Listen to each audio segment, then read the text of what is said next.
Hey guys, hope you are all having a great day except for Comet. I am currently working on a big video for AMC and GameStop.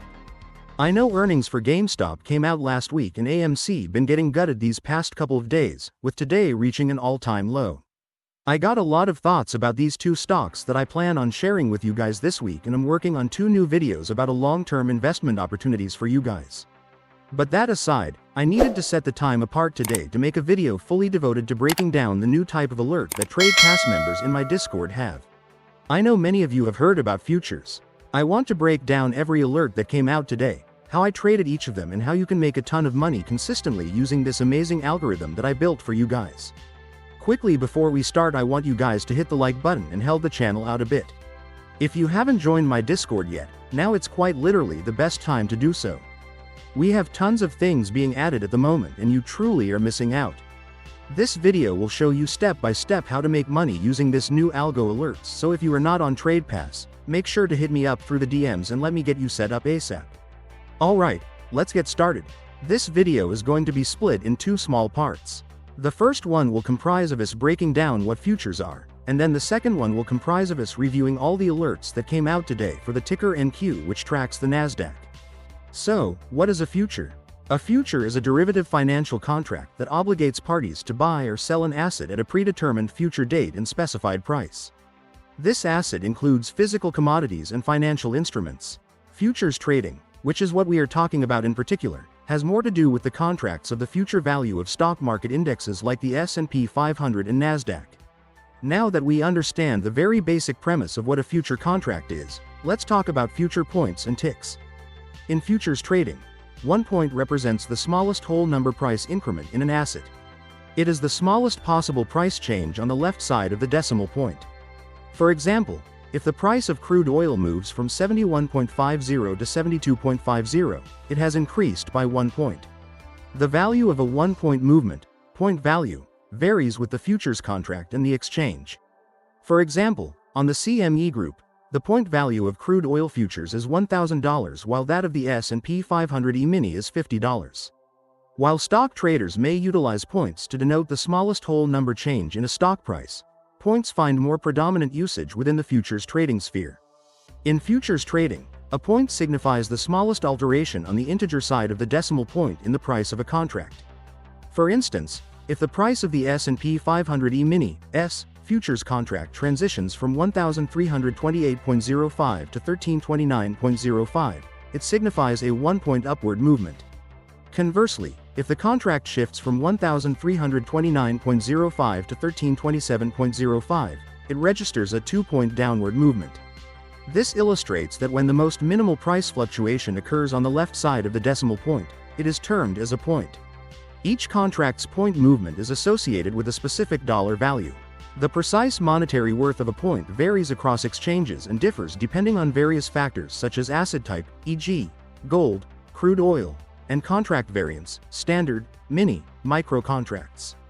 For instance, a 1-point shift in the standard contract of crude oil on the Chicago Mercantile Exchange equates to $1,000, whereas in the S&P 500 E-mini contract, it translates to $50. So how do points relate to ticks? Well, futures traders frequently employ ticks to quantify price movements, often relying on them more than points. Ticks come into play when there's a shift in prices occurring on the right side of the decimal point in a futures contract's price.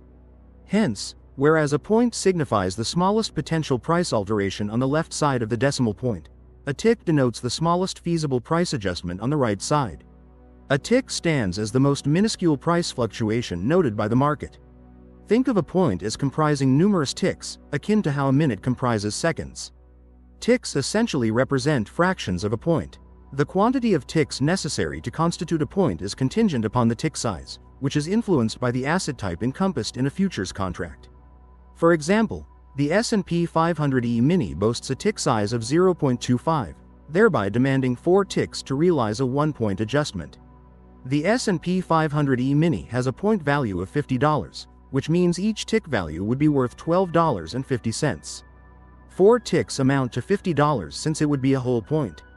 The E-mini Nasdaq, which goes by ticker NQ, also has a 0.25 tick size, but the value of each tick is $5. This means a point for NQ amounts to a value of $20 since there would be 4 ticks to make a whole point. This is a very superficial overview of what a future is, and I have a very elaborate breakdown of futures on my Discord, free for anyone interested in learning about them. Make sure to go to my Discord and visit the Futures Guide channel to learn much more about futures. With this out of the way, let's review today's futures alerts for the ticker NQ and see how well we did. We had a total of 9 alerts throughout the day.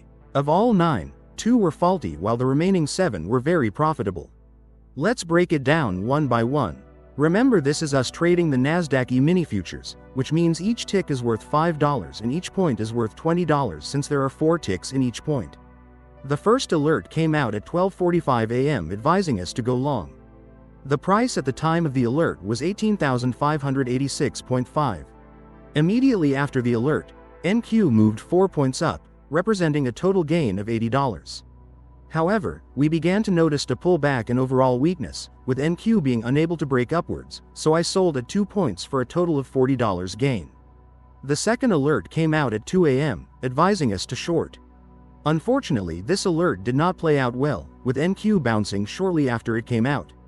Using basic support and resistance, I can see that there was resistance 7 points up, and given the bullish price action I was witnessing, I decided to exit at a 5-point loss for a total of $100 loss on this trade, which brings me to a net of negative $60 on the day.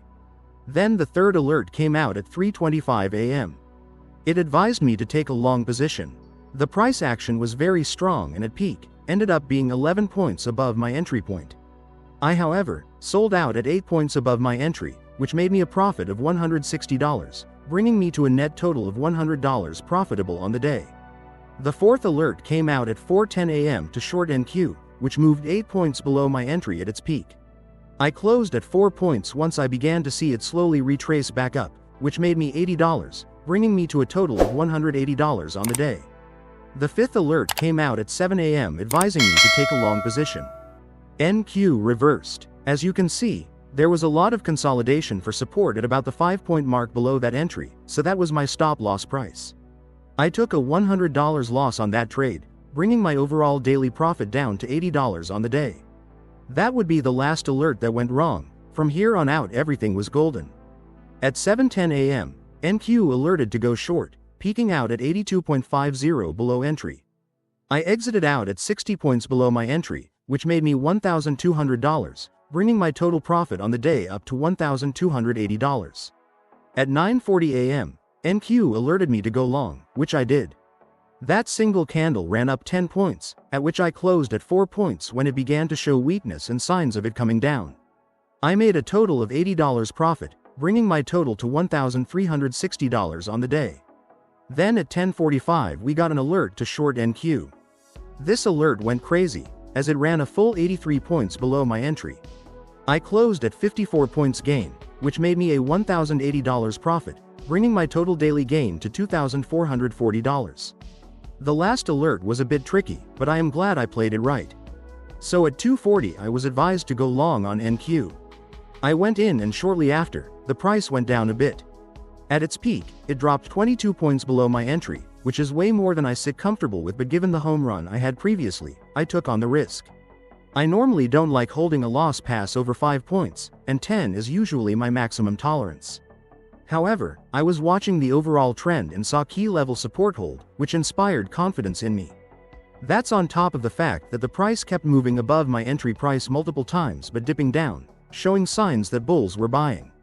Eventually, bulls drove the price action up, and at peak, NQ ran up about 35 points above my entry, of which I ended up closing at 25 points up, which represented a $500 gain on that trade and a $2,940 overall day profit. As you can see, even adhering to strict rules like setting a maximum stop loss between 5 to 10 points on NQ results in huge profitable trades. Keep in mind the market overall was pretty stagnant, not moving a lot outside of that morning dip. Plotting basic support and resistance lines and having a general idea of where the next resistance or support line is and use them as short-term goals will result in you having the upper hand in these types of trades. These signals are not only incredibly profitable, but consistent. I welcome all of you to go over and plot for yourself the alerts we got last week and see the results we got. This momentum indicator catches a lot of strong price movements before they even happen, leading to substantial gains.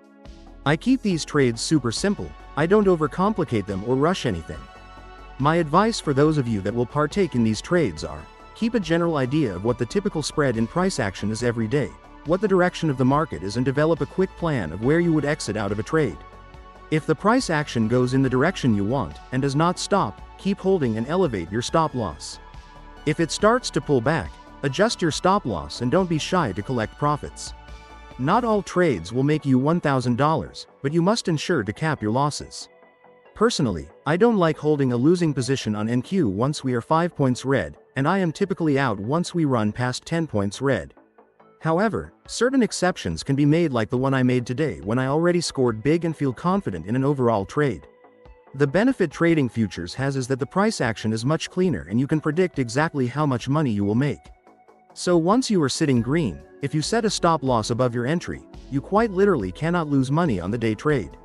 Make sure to let me know if you have any questions. Come join my Discord and hit me up in the DMs if interested in joining Trade Pass to get these alerts. I hope to see you on the next one. Have a great rest of your day.